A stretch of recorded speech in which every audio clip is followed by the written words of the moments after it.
So hi there, welcome back.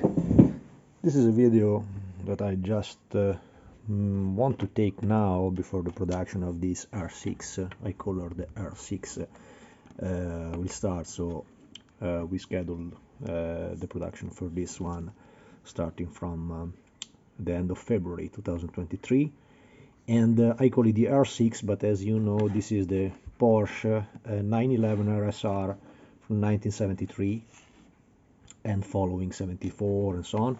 And it was a very interesting model, as I said, because it's the first evolution when they start to study some aerodynamics evolutions for the light tail of the 911, you know. This was the one version of another quite famous car that probably some of you looking this video and interested in this model already have. That is basically this one. This one is the famous RSR 1973, the ordinary with Martini livery, you know, and car had the problem in the back because they have always kind of flipping back, you know, in the 911, so the ducktail was just suitable for street cars and so on, but on racer, you know, when the speed increased, there was the needing to make it become this way. So basically this version is this car with a complete different aerodynamics, so the body became completely different, you know. And as you know, here you look at the proportion of both the models, you know, in the front they are quite similar, you know, and of course was different.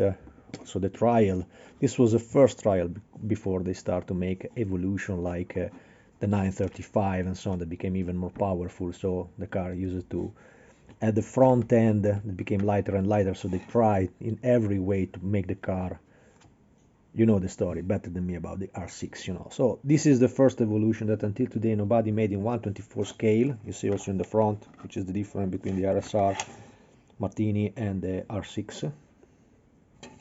Basically the mold is the same. We all started from, you see also from the windshield, this is a little rapid, you know. I think it was a copy made by somebody. I don't think it was a Le Mans miniature kit, despite I have the box like a Le Mans miniature kit, you know. RSR 73, yes. So it's not, I think, that model, but I think it's more correct in my one because the line of the roof looks much more bulged in the top and straight on the front end of the windshield, you know. And but basically it's the same model, you know. I think that the master from this one probably started from the Tamiya Turbo, something like that, or the 993. You see also the rear part is a little bit different, you know. But this is the common part, that when people, as I do, used to make 911, you used to search for the main part, for the main body that for the version you are willing to create is more similar to the one. You see, my one is of course slightly larger in the front end, so it's similar but not the same car. It was an evolution of that. Was the one that was more famous. This was much more speedy, much more different in body, you know. And as you know, she have raced in the Viceroy Mexico and Sunoco America livery, you know, as well as Martini, you know. But honestly I was unable to finish with my technician the Martini livery, because the Martini livery of this car, and I think I can show you here what I'm talking about, you know. I was personally unable to have the guy because we had to start from this. This was a scale production decal sheet, made quite decent work, you know, on this car. But the problem was that we made the scan about this sheet, and we wanted to increase the dimension, you know, because the Martini livery on this was quite similar, but became much more tricky because the stripes were much more enlarged on this side and on this side. And then there was a long flame of Martini livery arriving until this last fin, you know. We were honestly unable to make it in time, so I will not produce, neither for myself and Martini livery. We use this Martini sheet to make the most common silver, probably a Mary Stewart version of the car. I cannot do ordinary standard model, but what we are going to place in production will be this one. And I'm waiting still for the 3D printed grill. I hope that the guy wake up and can help me as soon as possible, otherwise I can sell the body without and everybody can fix it by his own. It's just an ordinary grill that have to be placed here in the middle. I wanted to make it in 3D, so I made a proper shape and so on. They are, of course, you see, deeper inside, so it's not just a panel line over a thick part of resin. I wanted to do this way because to create like a master was much more tricky, you know. You have to create two different layers a kind of sandwich of plastic, and inside you have to place a guarnition to make it closed. And I didn't want just to place just a panel line that people have to reward, because the area can be tricky, you know, under here.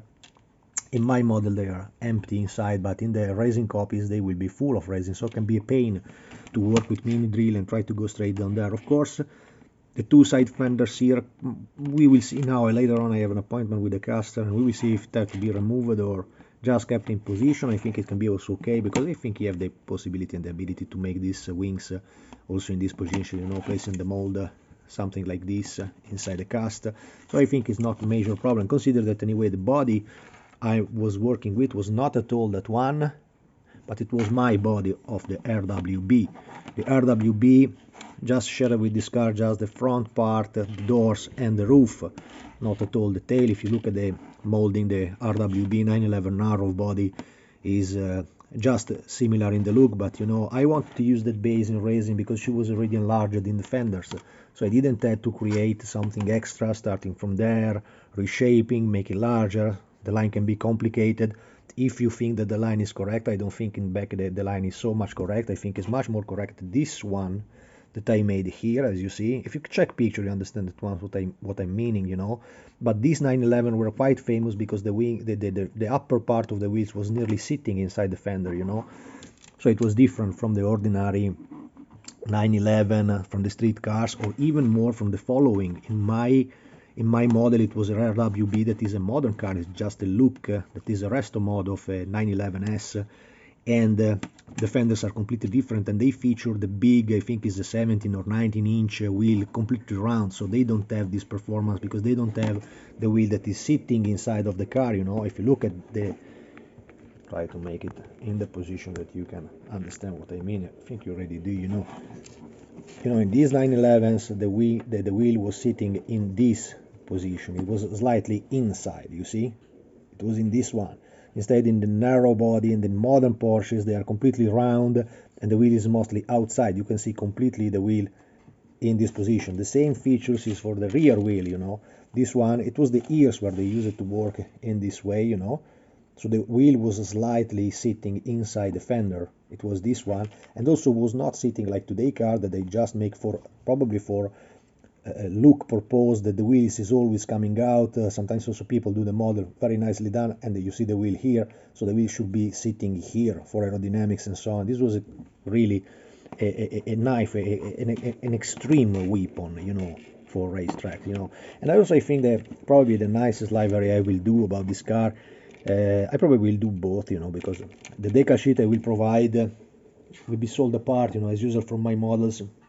The decal sheet that I provide is printed by an external service, you know, and you can choose your version, but in this model I will provide a unique decal sheet providing both the Viceroy version and the Sunoco version, you know. Basically the car produced were just these three we say, so Viceroy, Sunoco, in my opinion is the nicest one, the dark blue one with the yellow flame around the body, deeply American. I love the look of the car. I want to build absolutely the first one will be a Sunoco for my one, you know, and then the Martini. But as I said, for the Martini, if somebody, I hope it will be willing to do the livery by his own, I will be glad to buy it for myself and to make another Martini livery car, to have a Martini collection. You have several in my showcase about the Martini, you know, but I am honestly unable to make it. So the technician went mad, and he cannot make this in the way that we wanted to have at the quality level, you know what I mean. So the basic kit will be a main body that I always say that this is anyway a derivation from the Fujimi, because in my opinion Fujimi made a very nice starting body. This was in the real beginning, you know, the car was half of this, so no side fenders at all, completely different, another car basically, but it was the only street version of the 911S, the pre-bumper, before the G version of the 911, with the R that was incorporated in the front fenders, you know, the following one had the bumper finishing gear, you know what I mean. And together with the kit you will find also these wheels that I provided. I think I had to fit something from 956 rear wheel, that was kind of prototype car, together with the rim reworked from a 917. So that is, I think it was the Fuchs company making these wheels, you know. So basically this is a Fuchs from 917 plus a tire adapted, you see there the adaptation there, that I made. Yeah, there it is.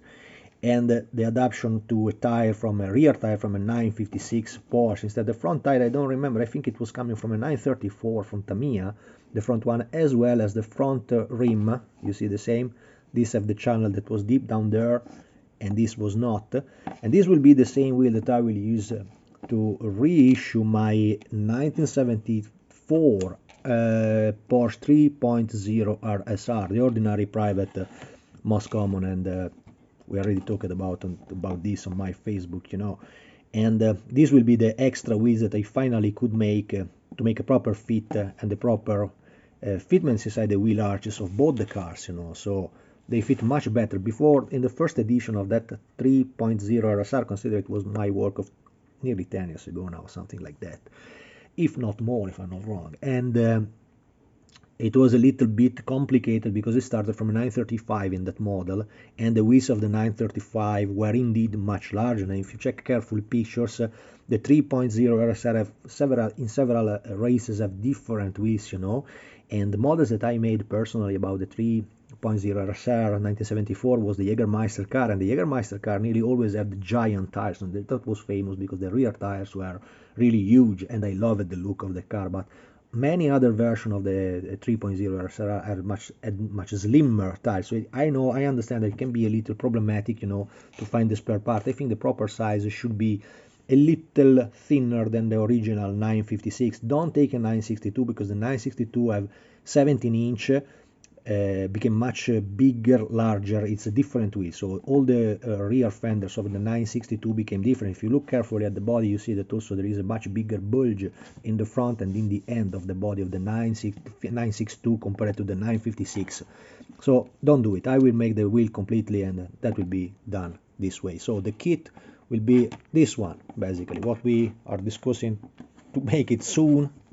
As soon as I close this camera, I will take my car. It is snowing, so I have to go to the caster and cross the city, guys, and taking so bad about this, and have discussion about the production of this. The main rear wing, I will provide just the main wing. Usually in this model there is also a smaller wing up there. For now, I think everybody can make it by his own. Consider that several cars are raced without any type of wing. You have to check carefully the images of these racing Porsches, you know. So I think it's absolutely easy to do. And let me know what you think. This car is going in 1 hour, is going to production, so I really hope that you enjoy it and you will love this ultra rare 911 racing car that was not present on the market. I think nobody did it. I don't think neither anybody did it in the bigger scale. I've seen something in 143 from the 70s or the 80s, you know, the old metal kit in 143, probably something made by Mini Champs, even in 43, but I never seen that made in 118, for example, and even less in our scale, 124. So that's it, guys. Stay tuned and see you in the next one.